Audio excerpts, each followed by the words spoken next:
हमारे हैं हुसैन,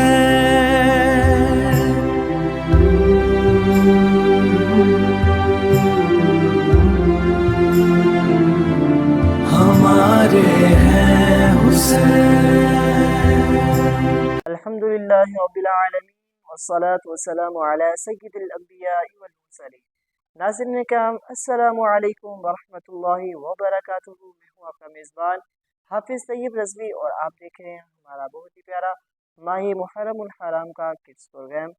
जी हाँ, अल्हम्दुलिल्लाहि रब्बिल आलमीन, रब ताला के फजलो करम से, रब ताला की तौफीक से एक मरतबा फिर से हम हाजिर हो चुके हैं।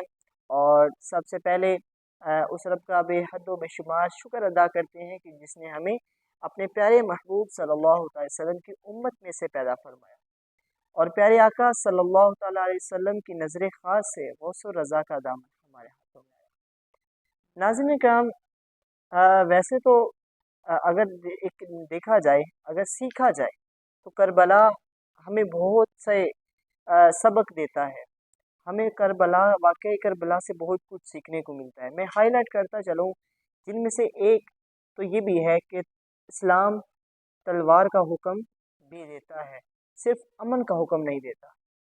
रसूल अकरम सल्लल्लाहु अलैहि वसल्लम की वो हदीस, सही बुखारी की हदीस नंबर 2818 2818 कि तुम जान लो कि जन्नत तलवार के साए तले है। ये हदीस भी सही साबित होती है कि इस्लाम जो है आज अगर पूरी दुनिया में आम है तो इसकी वजह सिर्फ़ और सिर्फ ये है कि इमाम हुसैन तलवार उठाकर निकले थे।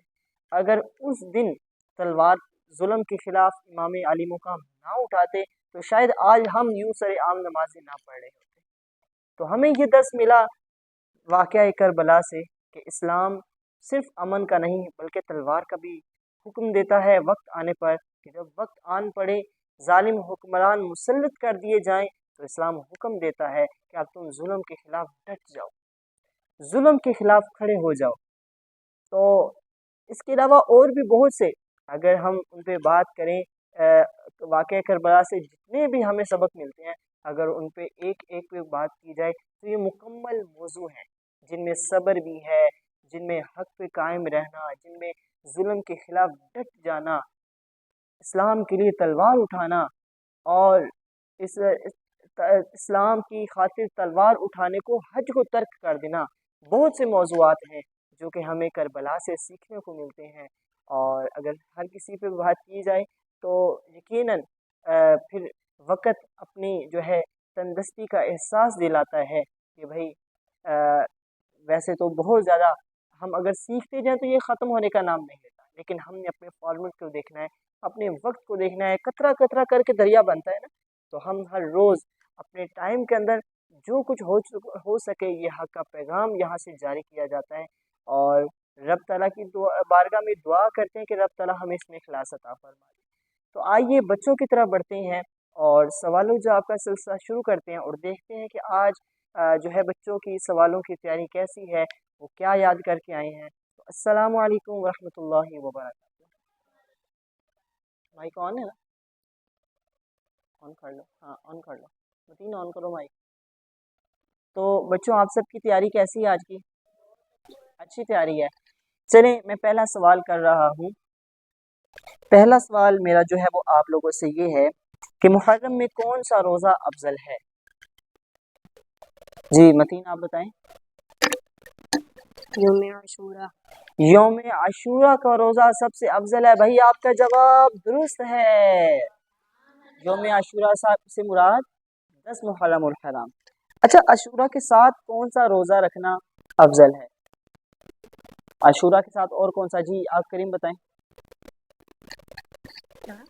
आशूरा के साथ यानी कि उसके साथ कौन सा रोज़ा रखना चाहिए? 9 मुहर्रम से लेकर 9 मुहर्रम और 9 मुहर्रम से लेकर 11 मुहर्रम। नहीं, 9 मुहर्रम से 11 तक नहीं, यौम आशूरा कहते हैं 10 मुहर्रम को। तो इसके साथ या 9 मुहर्रम का रोज़ा रखना है या 11 मुहर्रम का लिखना है। ठीक है, शायद आपको जवाब सही से समझ नहीं आया, लेकिन इन दोनों में से कोई एक रोज़ा सिलेक्ट कर लें, या 9 का साथ रख लें, 10 9 10, या 10 के साथ 11 रख लें, या 9 10 या 10 और 11। صرف ایک روزہ رکھیں گے تو وہ یہودیوں سے ہماری مشابہت ہو جائے گی، ٹھیک ہے؟ تو اس لیے بھائی آپ کا جواب درست ہے، سبحان اللہ۔ اچھا اگلا سوال کر رہا ہوں کہ محرم میں کون سی عبادت زیادہ کرنی چاہیے؟ جی عبداللہ بتائیں گے۔ جی محرم الحرام میں کون سی عبادت ہمیں زیادہ کرنی چاہیے؟ روزہ نماز اور ذکر کرنا چاہیے۔ ہاں، روزہ نماز اور ذکر کرنا چاہیے۔ سبحان بھائی وہ اللہ۔ کہنا چاہ رہے ہیں ذکر کرنا چاہیے، بھائی آپ کا جواب درست ہے۔ سبحان اللہ۔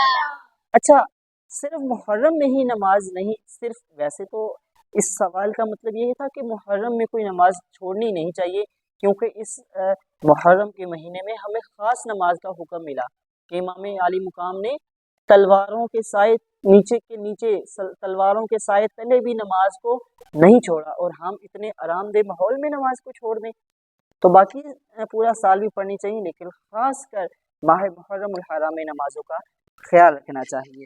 اگلا سوال یہ ہے کہ کیا محرم میں نکاح جائز ہے؟ جی حسنین آپ بتائیں۔ مائی کون ہے؟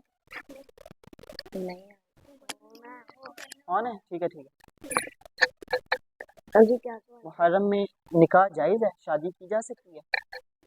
نہیں جی نہیں بتاؤ۔ کیوں؟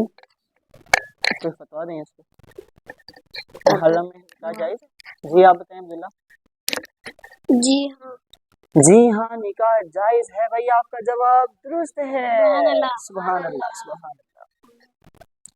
اچھا محرم الحرام میں صدقہ دینے کا کیا فائدہ ہے؟ جی متین بتائیں۔ برکت اور اجر ملتا ہے۔ برکت اور اجر ملتا ہے، بھائی آپ کا جواب درست ہے، سبحان اللہ۔ مائک آف کر دیں۔ اچھا بچوں سمجھنے کی جو بات ہے نا وہ یہاں پر یہ ہے کہ محرم الحرام کا جو مہینہ ہے یہ یقیناً مسلمانوں کے لیے ایک غم کا مہینہ بھی ہوتا ہے، لیکن اگر دیکھا جائے تو غم کرنا نہیں چاہیے، کیونکہ غم تو وہ کریں کہ جن کے مر گئے ہوں۔ ہمارے حسین تو آج بھی زندہ ہے، کیونکہ رب تعالیٰ نے قرآن میں ارشاد فرمایا نا کہ شہید کو مردہ نہ کہو وہ زندہ ہے، ان کو رزق دیا جاتا ہے، تم ان کی زندگیوں کو نہیں پہچان سکتے۔ تو ہمارے امام عالی مقام تو زندہ ہیں، لیکن یہ جو مہینہ تھا اس مہینے میں آپ جو ہے واقعہ کربلا پیش آیا، اس غم میں ہمیں پھر بھی منع نہیں کیا گیا کہ آپ نے خوشی نہیں منانی، آپ نے شادی نہیں کرنی، لیکن یہ ہماری محبت کو گوارا نہیں کرنا چاہیے کہ بھائی ہم اس مہینے میں شادی کروائیں یا ہم کو اس مہینے میں خوشی کا ایونٹ رکھیں، یہ ہماری ایک مسلمان کی محبت کو گوارا نہیں کرنا چاہیے، ورنہ ہمیں شریعت مطہرہ اس سے بالکل نہیں روکتی۔